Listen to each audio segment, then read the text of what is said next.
হযরত আপনার এক বয়ানে শুনেছিলাম এই কথাটি, কেউ যদি স্ত্রীকে মোবাইলে মেসেজ পাঠিয়ে তালাক দিয়ে দেয় অতঃপর স্ত্রী মেসেজ দেখার আগেই ডিলিট করে ফেলে, তাহলে তালাক হবে কিনা? প্রশ্নের পর মনে হয় আপনি উত্তর দিয়েছিলেন, কিন্তু ইউটিউবার ভিডিওটা কেটে দিয়েছে, তাই উত্তরটা জানাতে পারিনি, দয়া করে জানাবেন। এটা হলো আমাদের ইউটিউবার ভাইদের একটা কমন সমস্যা, বুঝছেন? ওই দিন আমি কাহিনী শুনেন, আমার পাশে এক মুরব্বী বসা, বুঝছেন? মুরব্বী বসা, আমি মুসা আলাইহিস সালামের ওয়াজ করতেছিলাম। আল্লাহ জিজ্ঞেস করছেন, ওমা তিলকা বিয়ামিনিকা ইয়া মুসা, ও মুসা তোমার হাতে কি? ক্বালা হিয়া আসাই। মুসা জবাব দিয়েছেন, আল্লাহ আমার লাঠি। এই লাঠি বলতে আমি লাঠিটা আনছি। তারা শিরোনাম দিয়েছে, হাতে লাঠি নিয়ে কি বললেন রেজাউল করিম আবরার। বুঝছেন? তো আমাদের ইউটিউবার ভাই, আমি আপনাদেরকে খাটো করছি না, আপনাদের খিদমতকে আমি অনেক বড়ভাবে দেখি, বুঝছেন? আপনাদের কারণে আমাদের কথা, আমাদের কোরআনের কথা, আমাদের হাদিসের কথা, আর প্রত্যেক বাতিল ফিরকা তাদের অনেক বড় বড় চ্যানেল আছে, অনেকভাবে তারা সামাজিক যোগাযোগ মাধ্যম এবং ইন্টারনেটকে কাজে লাগিয়ে অনেকভাবে তাদের ভুল মেসেজগুলো তারা পৌঁছাচ্ছে।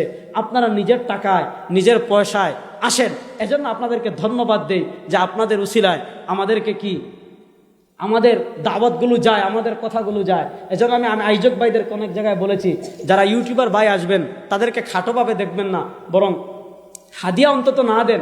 অন্তত আপনারা যে ডাইল ভাত মাদ্রাসায় রান্না করেন, যদি খুব বেশি না হয়, মনে করেন বড় বড় বক্তা যারা, যেমন আজকে এখানে অনেক মিডিয়া চলে আসছে, কারণ বাংলাদেশের অনেকজন স্টার একসাথে আসছেন, এখন অনেক মানুষকে খাওয়ানো তো কঠিন। যদি দেখেন 2-4 জন আসছেন, তাদেরকে প্রয়োজন হলে খানাও খাওয়াবেন, কারণ তাদের মাধ্যমে আমাদের কথাগুলো যাচ্ছে। কিন্তু আপনাদের কাছে আমার একটা অনুরোধ থাকবে, আপনাদের কোনো কারণে কোনো বক্তা যেন বিতর্কিত না হয়।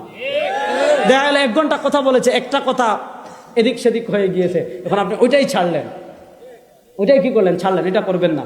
মাসআলা হলো, এই যে মাসআলা আমি কিন্তু আলোচনা করেছিলাম, এটা তাকলিদ বুঝাতে গিয়ে, ফিক বুঝাতে গিয়ে আমি এই মাসআলা বলেছিলাম যে যদি কেউ একজনে তার স্ত্রীকে হোয়াটসঅ্যাপে লিখে তালাক পাঠিয়েছে, স্ত্রী তাক দেখার আগে আবার ডিলিট করে ফেলেছে, এখন প্রশ্ন হলো তালাক পতিত হলো কিনা?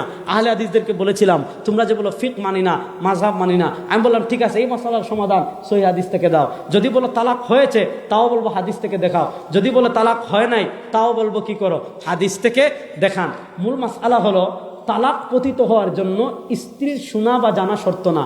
স্বামী যদি লিখে দে, স্বামী যদি বলে দে, স্ত্রী জানার আগেই কি হয়ে গিয়েছে, স্বামী বলার সাথে সাথে, স্বামী লিখে পাঠানোর সাথে সাথে তালাক পতিত হয়ে গিয়েছে। এখন আপনি ডিলিট করলেও হয়েছে, ডিলিট না করলেও হয়েছে, স্ত্রী শুনলেও হয়েছে, না শুনলেও হয়েছে। এক্ষেত্রে 1 তালাক দিলে আপনি 2 তালাকের মালিক থাকবেন, 2 তালাক দিলে 1 তালাকের মালিক থাকবেন, রাজাত করার সুযোগ থাকবে। কিন্তু যদি 3 তালাক দেন, ফাইন তাল্লাকাহা আত-তালাকু মাররাতান, আল্লাহ বলেছেন প্রথম 2 তালাক, 2 তালাকের পর রাখতেও পারেন, আও ইমসাক ছাড়তেও পারেন, কিন্তু 2 তালাকের পর আর যদি তালাক দিয়ে দেন, ফাইন তাল্লাকাহা, 2 তালাকের পর যদি আর তালাক দিয়ে দেন, ফালা তাহিল্লু লাহু হাত্তা তানকিহা যাওজান গায়রা। এজন্য আবগাযুল হালালি ইলাল্লাহি আত-তালাক, সর্বনিকৃষ্ট হলো তালাক। এখন আমাদের বাঙালিরা কি করে, তালাক দেওয়ার সময় তো ঠিক থাকে না, বলবে 1 তালাক, 2 তালাক, 3 তালাক, তোর 14 গোষ্ঠী তালাক, সারা সব তালাক দিয়ে এসে কইব আমরা সাপ। কারণ আমার কাছে তো প্রচুর তালাকের মাসআলা আছে প্রতিদিন। এই আজকে ভাত খাইতে বসছি, একজন আসছে, আচ্ছা বলছে যে হুজুর আমার আরো 2 জন ছিল, এদেরকে বের করে দেন। আচ্ছা যাক, কথা বলতেছি, আমি যেটা বলতে চাচ্ছি, আচ্ছা বলবো হুজুর যখন তালাক দে আমার মাথা ঠিক আছিল না, তো তালাক তো মাথা ঠিক না থাকলে তো বেটা মানুষ তালাক দে।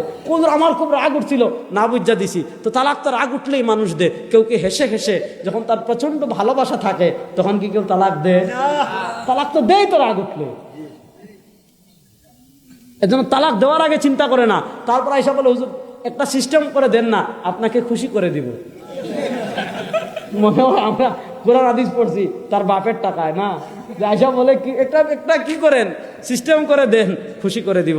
এবার যে আলেম শুনেন, বাংলাদেশে এমন বহু খান্নাস আছে, এরা সাহাবা একরামের আমল বাদ দিয়ে, 4 ইমামের মাযহাব বাদ দিয়ে, সকল সাহাবা একরামের ঐক্যমত, 4 মাযহাবের 4 ইমাম ঐক্যমত, ইমামে আজম আবু হানিফার মতে, ইমাম শাফির মতে, ইমাম মালিকের মতে, ইমাম আহমদ ইবনে হাম্বলের মতে, এবং ইমাম ইবনে আব্দুল বার মালিক রাহিমাহুল্লাহ আল ইস্তেসকারে লিখেছেন যে 3 তালাক একসাথে দিলেও 3, আলাদা করে দিলেও 3। যারা 3 তালাক একসাথে দিলে 1 তালাক বলবে, ইমাম ইবনে আব্দুল বার বলেছে এটা রাফিজিদের মাযহাব। আজকে আমাদের সমাজে কিছু খান্নাস আছে, এরা কি করে 3 তালাক দেয়, তারপর লামাজাবি মসজিদে যায়, মাদ্রাসায় যায়, হেরা টাকা ফতোয়া দিয়ে দেয়, একসাথে 3 তালাক দিলে 1 তালাক হয়। অথচ সকল সাহাবা ইকরামের ঐক্যমতে 3 তালাক দিলে 3 তালাক হয়। 4 মাযহাবের ইমামগণের ঐক্যমত 3 তালাক দিলে 3 তালাক হয়। এবার কোনো মসজিদের ইমাম যদি 500-1000 টাকা পেয়ে 3 তালাক 1 তালাক বানিয়ে ফতোয়া দেয়, এই মসজিদের ইমামরে মসজিদ থেকে বের করে দিবেন। এর পিছনে নামাজ পড়লে নামাজ মাকরুহে হবে না, নাই মাকরুহে তাহরিমি। আন্দাজি ফতোয়া দিয়েন না। বাঙালি ফতোয়া দিতে কি সবার আগে আমার চেয়ে 1 চামচ আগিয়ে গেছে। যাক, সমস্যা নাই। আল্লাহ রাব্বুল আলামিন যে কথাগুলো বললাম, অনেক রাত হয়ে গেছে। বিভিন্ন দলের প্রতিষ্ঠা বার্ষিকী পালন হয়, এ বিষয়ে শরীয়তের হুকুম কি? প্রতিষ্ঠা বার্ষিকী যেগুলো পালন হয় এগুলো যদি আপনি ইবাদত মনে করে করেন তাহলে তো সুস্পষ্ট বিদাত। আর এমনি সামাজিক কাজ মনে করে যদি করেন, এটা শরীয়তের লেবেল না লাগান, শরীয়তের ইবাদতের লেবেল না লাগান, মুস্তাহাব ওয়াজিব নফল ফরজ এগুলা যদি লেবেল না লাগান তাহলে এটা করতে পারেন, কোনো সমস্যা নাই। কিন্তু যদি ইবাদতের লেবেল লাগিয়ে ফেলেন তাহলে সেটা বিদাত হবে। আল্লাহ রাব্বুল আলামিন যে কথাগুলো বললাম আমাকে আপনাদের সবাইকে আমল করার তৌফিক দান করুক, আমিন। ইন আসাবতু ফামিনাল্লাহ ওয়া ইন আখতা